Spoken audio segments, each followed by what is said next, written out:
Bismillahirrahmanirrahim. Alhamdulillah rabbil alamin. Hamdan katsiran thayyiban mubarakan fih kama yuhibbu rabbuna wa yardah. Salatu wassalam ala nabiyyina Muhammadin wa ala alihi wa sahbihi ajma'in, amma ba'du. Kembali kita membaca kitab Syarah Al-Usul As-Sittah karya Syekh Shalih bin Fauzan Al-Fauzan hafizahullah taala, dan Risalah Al-Usul As-Sittah karya Al-Imam Muhammad bin Abdul Wahhab rahimahullah taala. Kita masih membaca Al-Aslur Rabi', landasan yang keempat. Kita lanjutkan bacaan yang pernah kita baca sebelumnya, yaitu Syekh Muhammad bin Abdul Wahhab mengatakan wa bayanu man tashabbaha bihim wa laysa minhum. Landasan yang keempat, termasuk di dalamnya menjelaskan orang-orang yang menyerupai ulama padahal mereka bukan ulama. Ya, maka landasan yang keempat ini menjelaskan tentang ilmu, apa itu ilmu, dan juga tentang ulama, siapa itu ulama.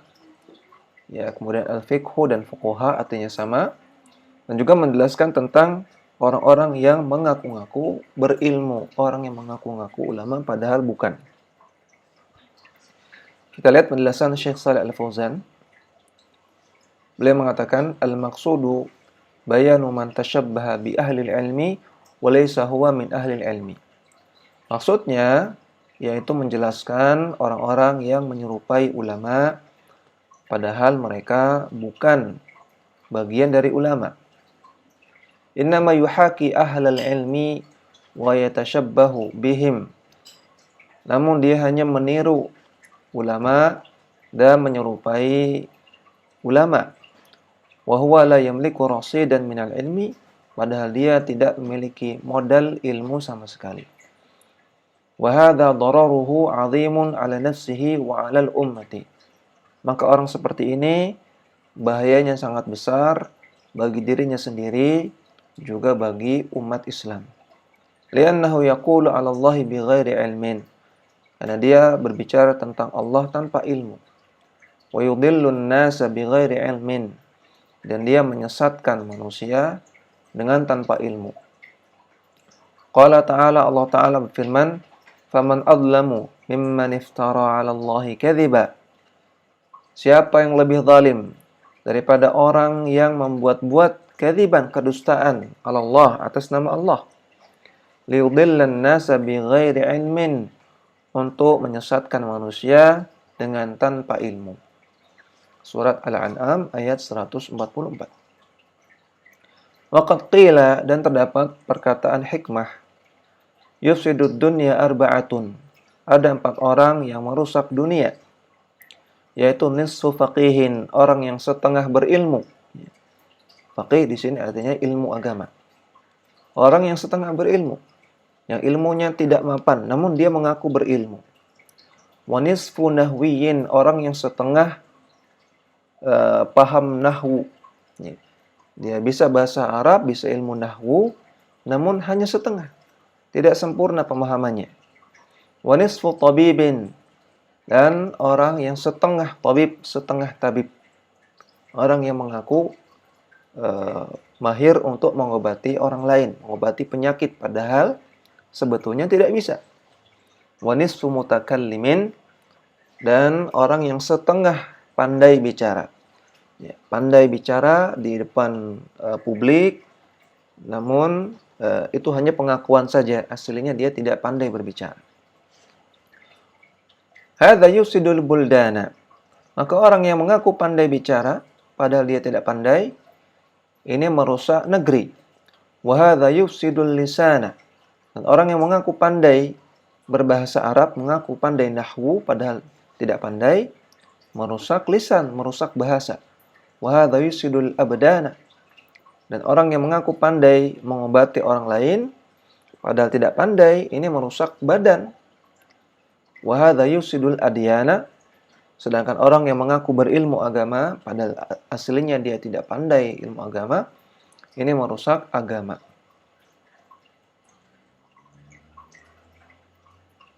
Kemudian Syekh Muhammad bin Abdul Wahhab mengatakan, Waqad bayyana Allah Ta'ala hadzal asla fi awal suratil Baqarah min qawlihi. Dan Allah Ta'ala telah menjelaskan landasan ini, yaitu tentang ilmu dan juga tentang ulama, di awal-awal surat Al-Baqarah. Mulai dari firman-Nya, Ya Bani Israel, Udhkuru ni'mati allati an'amtu alaikum. Wahai Bani Israel, ingatlah nikmatku yang telah aku berikan kepada kalian.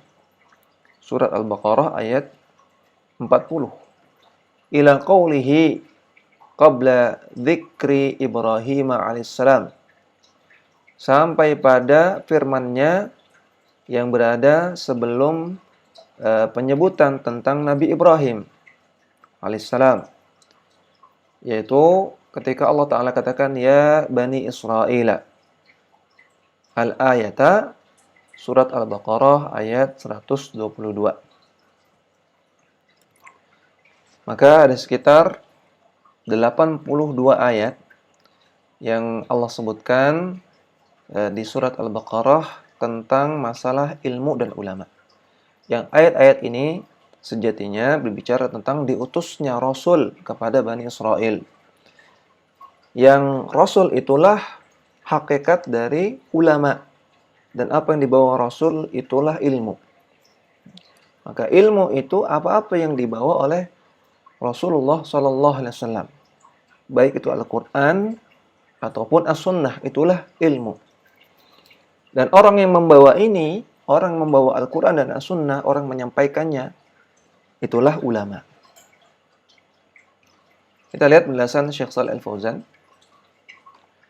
Allah Jalla wa'ala fi suratil Baqarati anzala ayatin kathiratan fi Bani Israel. Allah Jalla wa'ala dalam surat Al-Baqarah menurunkan banyak sekali ayat tentang Bani Israel. Litadhkirihim bini'matillahi alaihim. Untuk mengingatkan mereka tentang nikmat Allah yang Allah berikan kepada mereka. Wa amarahum bittiba'i Muhammadin sallallahu alaihi wasallam alladhi ya'rifuna nubuwatahu wa risalatahu fi kutubihim. Dan Allah perintahkan mereka Bani Israel untuk mengikuti Nabi Muhammad sallallahu alaihi wasallam yang mereka telah mengenal tentang kenabiannya, mereka telah mengetahui tentang kenabian Nabi Muhammad sallallahu alaihi wasallam dan juga tentang kerasulan beliau dalam kitab-kitab mereka. Wa basyarat bihi anbiya'uhum, dan anbiya'uhum, para nabi-nabi yang pernah diutus kepada Bani Israel, telah memberikan kabar tentang akan datangnya Nabi Muhammad sallallahu alaihi wasallam. Bada'aha min qawlihi. Allah Ta'ala memulai pembahasan tersebut dari mulai firman-Nya, Ya Bani Israel adhkuru ni'mati allati an'amtu alaikum. Wahai Bani Israel, ingatlah nikmatku yang telah aku berikan kepada kalian. Wa aufu bi'ahdi ufi bi'ahdikum. Dan tunaikanlah perjanjian kalian kepadaku, maka aku pun akan tunaikan perjanjian aku kepada kalian. Surat Al-Baqarah ayat 40. Wa khatamaha biqaulihi. Dan Allah tutup pembahasan tersebut dengan firman-Nya, Ya Bani Israel adhkuru ni'mati allati an'amtu alaikum. Wahai Bani Israel, ingatlah nikmatku yang aku berikan kepada kalian. Wa anni faddaltukum 'alal 'alamin. Dan aku, yaitu Allah Subhanahu wa taala, telah memberikan keutamaan kepada kalian dibandingkan semesta alam, dibandingkan dengan umat yang lain. Surat Al-Baqarah ayat 122. Dan Allah Ta'ala juga katakan, Wattaqu yawman la tajzi nafsun an nafsin syai'a. Dan hendaknya kalian bertakwa, hendaknya kalian takut kepada suatu hari di mana suatu jiwa tidak bisa memberikan balasan kepada jiwa yang lain sedikit pun. Wala yuqbalu minha adlun, dan tidak akan diterima di hari tersebut satu tebusan pun. Wala tanfa'uha syafa'atun, dan tidak akan bermanfaat satu syafaat pun. Surah Al-Baqarah ayat 123. Thumma dzakara Ibrahim alaihi salatu wassalamu. Kemudian setelah itu Allah Ta'ala menyebutkan tentang Nabi Ibrahim alaihi salatu wassalam. Faqala, Allah Ta'ala katakan, wa idh ibtala Ibrahim rabbuhu bikalimatin. Dan ketika Rabbuhu, ketika Allah Subhanahu wa taala memberikan ujian kepada Nabi Ibrahim dengan beberapa kalimat. Surat Al-Baqarah ayat 124. Kullu hadhil ayati ma bainal ayatil ula wa ayatil akhirati. Semua ayat-ayat ini antara ayat yang pertama yaitu surah Al-Baqarah ayat 22 sampai ayat yang terakhir, surah Al-Baqarah ayat 40 tadi, sampai ayat yang terakhir, surat Al-Baqarah ayat 122. Ayatun kathiratun, ini adalah ayat-ayat yang banyak sekali. Kulluha fi bani Israila litadhkirihim min ni'matillahi.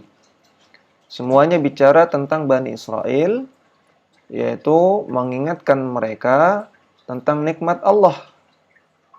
Apa nikmat tersebut? Bi'irsalir rusuli wa inzalil kutubi. Yaitu berupa diutusnya para rasul kepada mereka dan diturunkannya kitab-kitab kepada mereka. Wa annal wajiba alaihim ayyu'minu bi rasulillahi Muhammadin sallallahu alaihi wasallam. Bahwasanya yang wajib bagi mereka adalah mereka beriman kepada Rasulullah Muhammad sallallahu alaihi wasallam.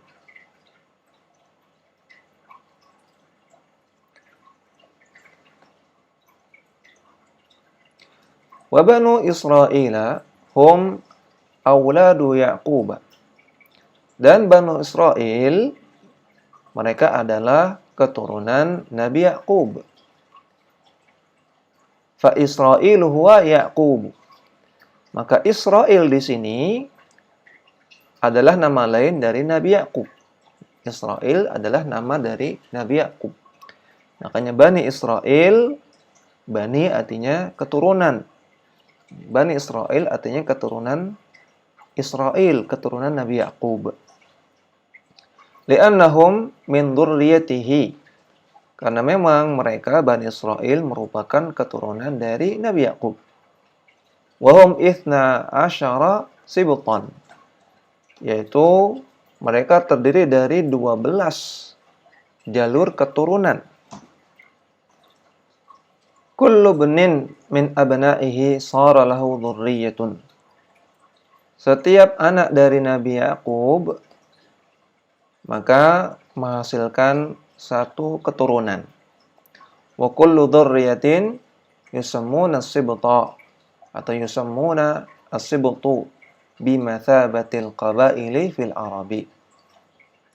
Nah, setiap keturunan dari anak-anaknya Nabi Ya'qub dinamakan dengan as-sibt.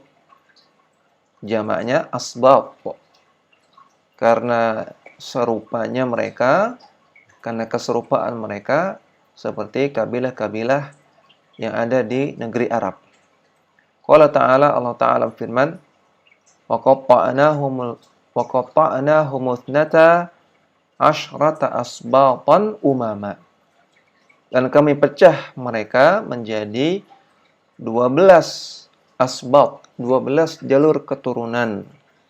Dan masing-masing mereka menjadi menjadi umat, menjadi kelompok-kelompok manusia. Surat Al-A'raf ayat 160.